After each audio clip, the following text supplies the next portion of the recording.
Couplets, welcome back to another Bear With Me with me, BearElliott. When the others attacked, there was no warning.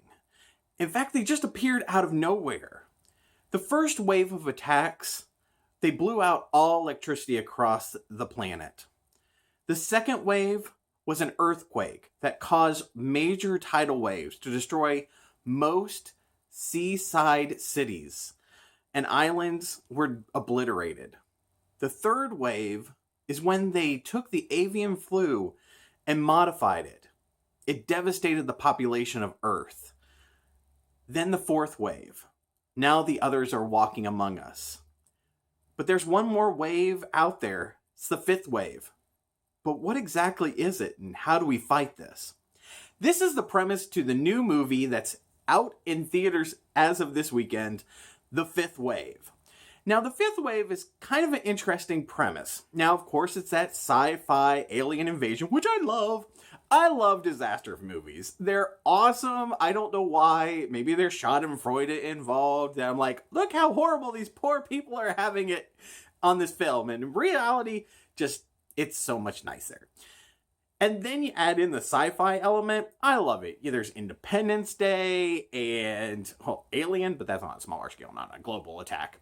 But, there's just so many movies out there where aliens attack us. And I kind of find it funny because we always portray aliens as these evil races, except on Star Trek. There's some good ones.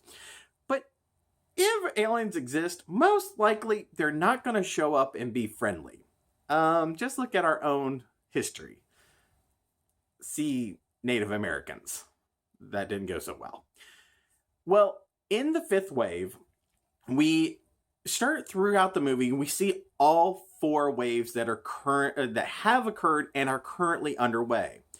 We're right now following Cass. Now, the movie focuses on a young adult. She's about 16, 17, in high school, and how idyllic, that word, how her life is a typical teenager. She's going to parties, she's drinking, which I guess nobody ever comments on that. Okay, teenagers go to parties and drink. I'm sure she was just drinking Kool-Aid. I don't think she was drinking Kool-Aid. And how she has high school crushes and how she has friends. Well, then the others, the aliens, show up. And they're just floating in their little, huge spaceship above Earth. And that's when the waves attack. So her family is just devastated. Her mom is a nurse and something bad happens to her. I can't decide if I want to give spoilers. Okay, we're going to give spoilers.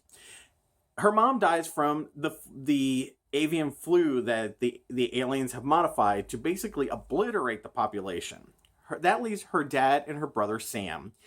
And they leave home because they know that staying in a major city is not wise, because that's where the aliens are attacking. I think another element that really made me focus on this movie is it all takes place in Ohio. And I live in Ohio, so I'm like, okay, where does she live? I basically have narrowed it down to the Cuyahoga Valley. I think that's where she is. And her family, now it's just her younger brother Sam, who looks like he's about 7, 8, maybe pushing it on that. He's still carrying around a teddy bear. Don't know a lot about kids and their teddy bears. But her dad decides that they need to leave, and he also understands that this is a horrible situation that they're in. They find a small community that's in the woods to go live with, but her dad tells her, don't trust anyone.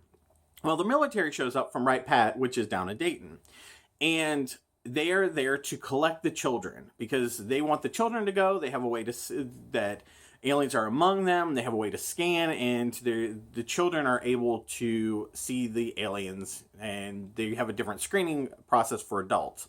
Well, that's kind of a lie. And Sam and Cassie get separated. So Sam goes off on a bus to Wright Pat, and bad things happen to this community. Yeah. Let's just say when you have a high tense situation that maybe firearms is not a good thing to have around, it doesn't go well for her dad. So that leaves Cassie by herself. So she's trying to get down to Wright Pat to get back to her brother. Well, it gets introduced to the love interest, and wow, was he hot. Now, I did look it up, so he's like 26, 27 in real life. But she meets Evan, and Evan went to Kent State where I went. So that was kind of cool. I was like, all these little shout outs to Ohio. So she meets Evan, and Evan's trying to help her get down to Right Pat. Well, the story diverges at that point, and you're actually following two separate storylines, because you follow her high school crush, Ben, who's now down at Right Pat, and they've found out that the fourth wave is where they're able to see the aliens inside of them, and they show all that.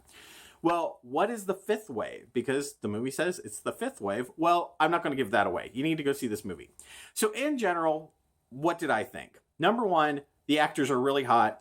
And one little pet peeve is that I had was that, okay, so she's running around in the woods and her hair is immaculate. It's always spectacular. It's never messed up. It's always looking great. I don't know. It was something I focused on. I was like, oh, okay, her. But the storyline was interesting. It kept me interested it's basically a tween teen movie. Think in the format of like the first Hunger Games. The Hunger Games. It's very much in that. It has to be a series because it is a book series. So this is chapter 1 in the series that we're going to be getting. And the acting was really good. I thought it was on a good level. Storyline, like I said, was good. The action sequences were very good. It really has you questioning. Afterwards, it was one of these movies where you start to question a lot of things. You're like, okay, why would you send a 4 or 5-year-old with a semi-automatic into a war zone? See about the fifth wave. That's the interesting part there.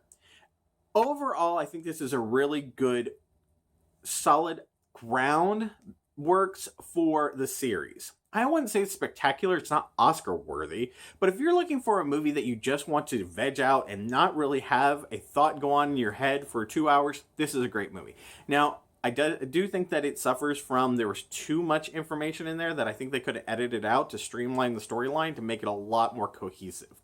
But overall, I think it's a good movie to go see. I don't think it's something that you need to rush out and see, but if it goes to the cheapy movie theaters or you can go see it at a cheap matinee, definitely thing. So out of my 5 paw ratings, I'm giving this a solid 3. I think it's a good movie. I think it's something you should still go see, but don't go out and rush out and see it. So until next time, I hope that you all are having a wonderful day. Bye, Cublets!